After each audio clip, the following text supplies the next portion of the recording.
Hi friends, இன்றைக்கி நம்ம சேனலில் மீன் குழம்பு பார்க்கலாம். அதுக்கு நெல்லிக்காய் சைஸ் புளி ஊற வச்சிடணும். ஒரு மிக்ஸி ஜாரில் வெங்காயம், தக்காளி, கொத்தமல்லி, தேங்காய், பூண்டு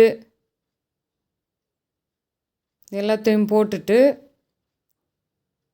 சாம்பார் அதுவும் போட்டு அரைச்சிட்டு வந்துட்டு ஒரு பாத்திரத்தில் எண்ணெய் போட்டு எண்ணெய் காஞ்சதுக்கப்புறம் கடுகு அப்புறம் வெங்காயம் எல்லாம் போட்டு நல்லா பொன்னிறமாக வதக்கணும். அதை அப்புறம் கருவேப்பிலை,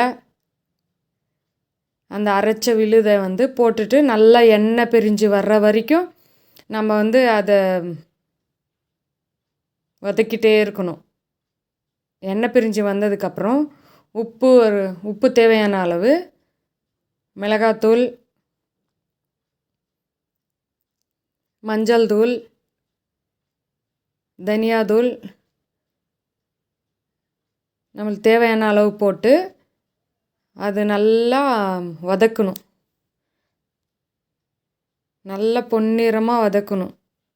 நம்ம மீன் சாப்பிட்றது உடம்புக்கு ரொம்ப நல்லது, கண்ணுக்கு ரொம்ப நல்லது. முடிஞ்ச அளவுக்கு எல்லோரும் வாரத்தில் 2 வாட்டி ஒரு வாட்டி மீன் வாங்கி சாப்பிடுங்க. பசங்களுக்கு கொடுத்தா மெயினாக ரொம்ப நல்லது. பாருங்க, நல்லா கொதித்து எண்ணெய் பிரிஞ்சு வந்ததுக்கப்புறம் நம்ம புளி கரைசல் கரைச்சி வச்சுருக்கிறத போட்டுடணும். அப்புறம் தேவையான அளவு தண்ணி போட்டு நல்லா கொதிக்க விடணும். எவ்வளோ தண்ணி வேணுமோ போட்டுக்கணும். அப்புறம் மீன் போட்டு நல்லா வேக விடணும். மீன் குழம்பு சூப்பராக இருக்கும். இந்த மீன் குழம்பு சாப்பிட்டு பாருங்கள். இதே மாதிரி செஞ்சு சும்மா டக்கரை வேறு லெவல் இருக்கும். நம்ம டக்கர் சேனல் லைக் பண்ணுங்கள், ஷேர் பண்ணுங்கள், கமெண்ட் பண்ணுங்கள்.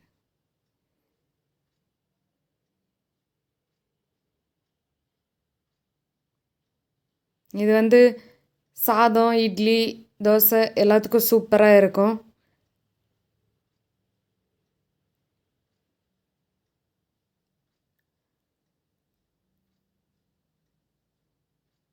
பாருங்கள், மீன் குழம்பு கொதிச்சுட்டு இருக்கும்போது சாப்பிட்ணுன்னு தோணிகிட்ருக்கு.